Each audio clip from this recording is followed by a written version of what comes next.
Hey guys, today we're going to be talking about how Proposition 19 is going to affect your real estate assets, as well as some of the other things that you'll need to keep in mind heading into 2021. I'm Thomas Meister. Let's get started.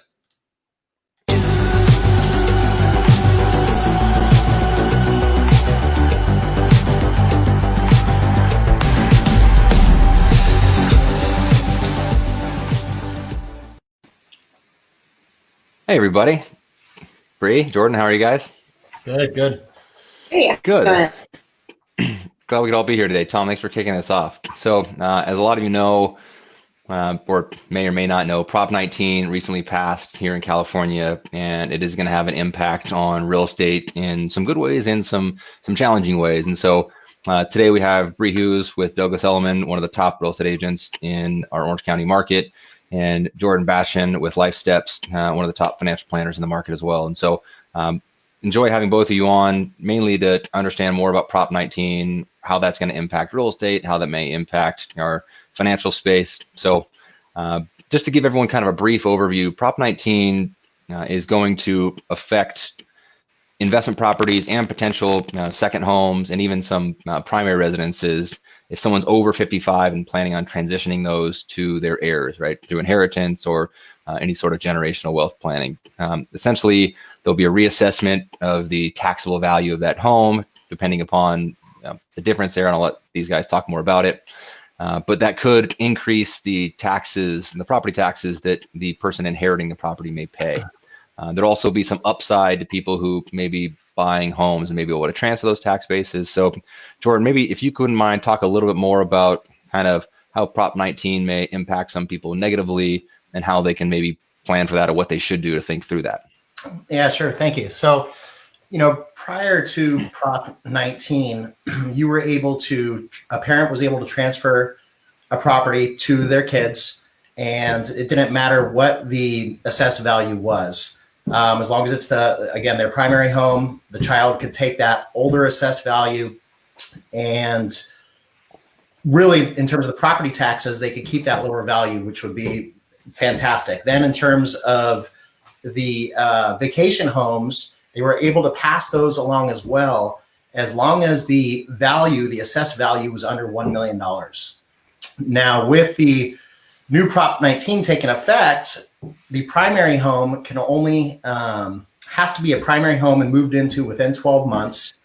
And so one of the children would have to move into that home, and the assessed value, or actually the value, can only be 1 million more than the assessed value, or it would be up for a partial reassessment.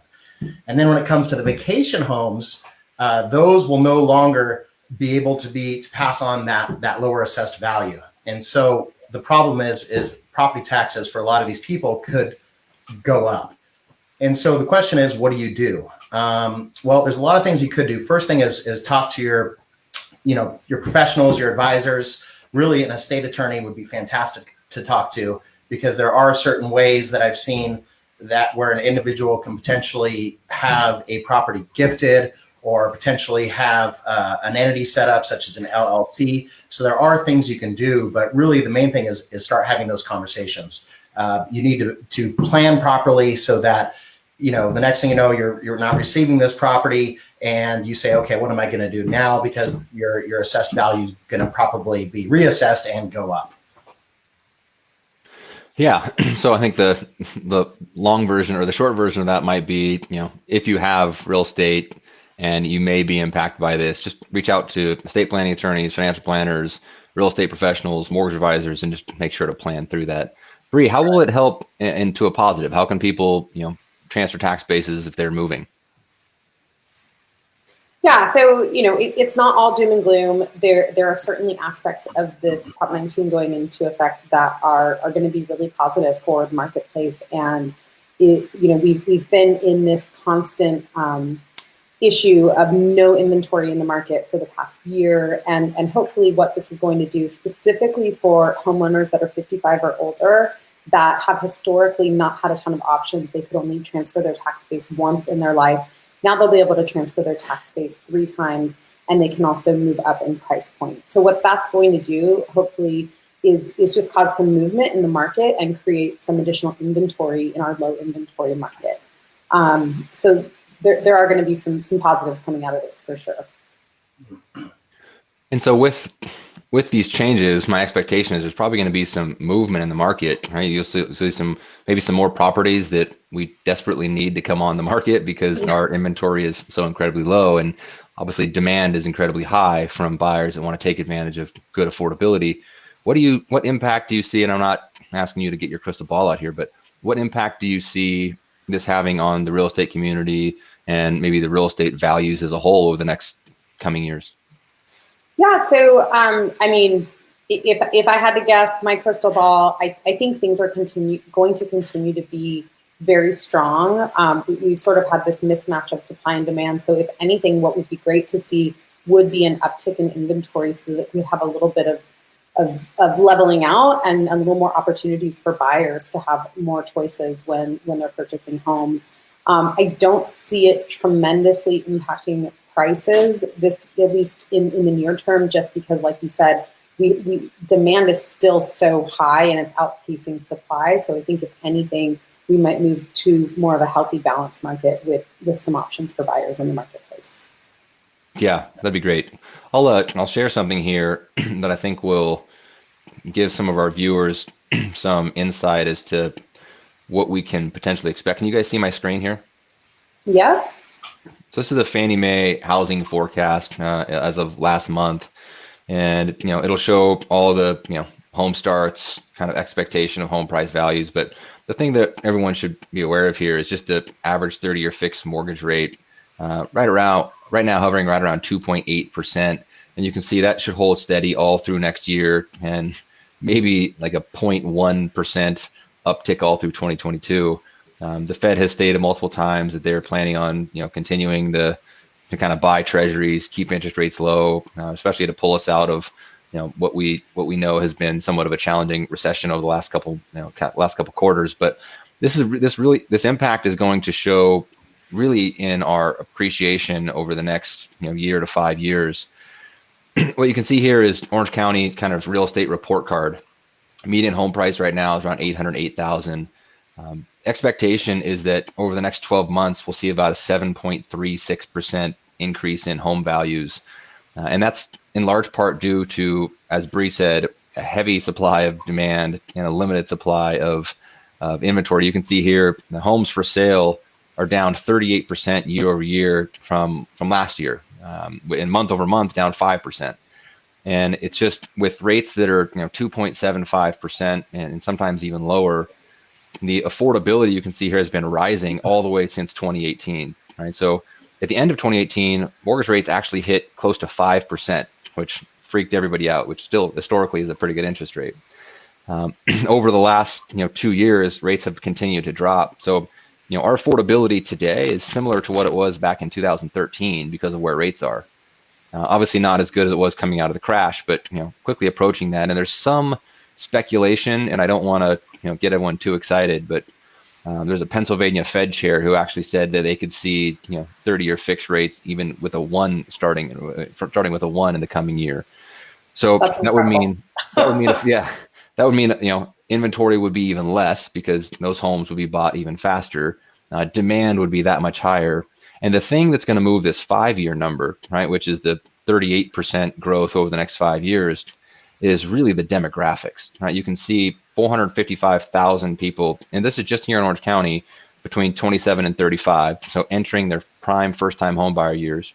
413,000, 36 to 44, and then you start getting into close to 800,000 or over 800,000 people that are reaching the point where they're going to have to start thinking about maybe divesting out of some of those investment properties or those second homes that are here in Orange County. So we think that we'll continue to see a pretty heavy amount of demand, and the only reason why why home values aren't going up even faster is just because not as many of them can sell, because not as many of them are for sale. So I think that this will help. You can see here number of homes that are actually being built by home builders in the county versus the number that are needed, which is a massive amount more. So we're just not going to see the demand created. So it needs to be, this may actually spur more homes coming on the market. And as Bree said, potentially moving into a little bit more of a balanced market, probably not a fully balanced market, but at least not an incredible seller's market as it is today. You guys have any thoughts on that, or any feedback or advice? Yeah, I mean, one thing I would say is I think sometimes when people hear, oh, it's a seller's market, there's no inventory from the buy side, there's people are scared to jump into the market. But what I would say is that we're in this perfect storm that, yes, it's a great time to be a seller. There's not a lot of inventory. Homes are selling quickly, but it's also a great time to be a buyer, as Ryan pointed out, with the affordability index being where it is. So not to be discouraged, it's really, really, really important to have a good team, interview a few real estate agents, mortgage advisors, speak to your financial advisors, because you want to have a strategy in place. That's what's going to ensure that you're winning and you're able to get into a home at this low interest rate environment. Yeah, couldn't agree more. And Jorden, with, I'm not sure if there's a direct correlation or more of an ancillary correlation between Prop 19, real estate values, and what people may do in the financial sector. Maybe if they're divesting out of real estate, moving more of that money into equities. What do you expect to see from people who may be necessarily sitting on cash right now, like waiting for a drop in home values, waiting for a drop in equities prices to kind of get in? I know that there's a lot of economists that expect 2021 to be a pretty banner year in terms of investments, but love to hear your insight there, as I'm sure our listeners would as well. Yeah, I mean, when I look at real estate and I look at what's happening right now, like you said, there's a huge lack of inventory. So even with Prop 19 coming in, yes, you may see a couple more houses on the market, but I think that's a good thing. I think the important part, as you guys mentioned as well, is the Fed. We seem like we have a Fed that isn't trying to be, trying to raise rates.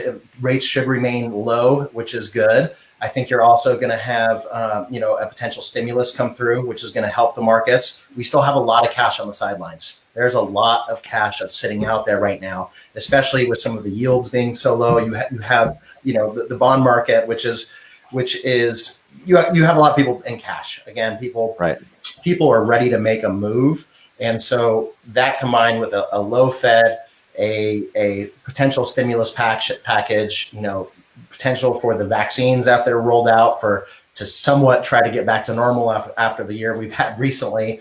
And so I think, with an unemployment rate as well, that should decrease over time as people are getting back to work. These are all positives that can really help out the market. And so I think with adding a little bit of inventory to the market, again, we're always looking for people to have a very diversified portfolio. And so having some equities, having some real estate, we still think that 2021 will be a pretty good year. Yeah, awesome. Well, kind of in closing, I want to be mindful of everybody's time. Maybe give anybody listening some quick advice as to if Prop 19 is going to impact them, or if it might impact them, if they're interested in potentially buying or selling or investing in the market. If you had to give a 1-minute piece of advice to somebody who has more questions than answers, Jorden, maybe start with you. What would that look like? Yeah, I think the most important part about us having this is actually having the conversation. It's so important to be reaching out to this is obviously new for everybody, but this starts the conversation as, hey, maybe we should do some planning. I should probably reach out to my trust attorney. I know there's a lot of people. I've talked to a couple of different trust attorneys. A lot of them are having these conversations. There's obviously less people that are actually making changes or potentially setting up the entities, but at least they're having the conversation and they know. The last thing you want to do in any type of plan is suddenly be blindsided and say, oh, I didn't know that, or I wasn't aware. And so by having the conversations, what we're really here today is to start sparking those conversations so you can go out, reach out to your trusted advisors, reach out to your real estate agent, reach out to your mortgage broker, reach out to your trust attorney, your CPA, your financial advisor, and again, just have the conversation. And that's the best part in starting a plan. Love that. What about you, Bree? Yeah, I mean, I would certainly echo that. It's always good to be armed with good information. And I know, having worked with the two of you, that's our collective mantra, is just really being a source of education for our clients. I don't think any of us are here to sell anything. We're more so here to just educate people, making sure that they're making good, sound, informed decisions. But in terms of advice, I would say, don't make decisions based on reacting out of fear or knee-jerk reactions. I think most importantly, you've got to get with your team of advisors. You've got to look at, what are your long-term and short-term goals, and how are we going to make that happen? Given the cards we're all dealt, with the economy, with COVID, with everything else, life goes on, and we're just here to help people plan for that and make good decisions. Yeah, that's amazing advice.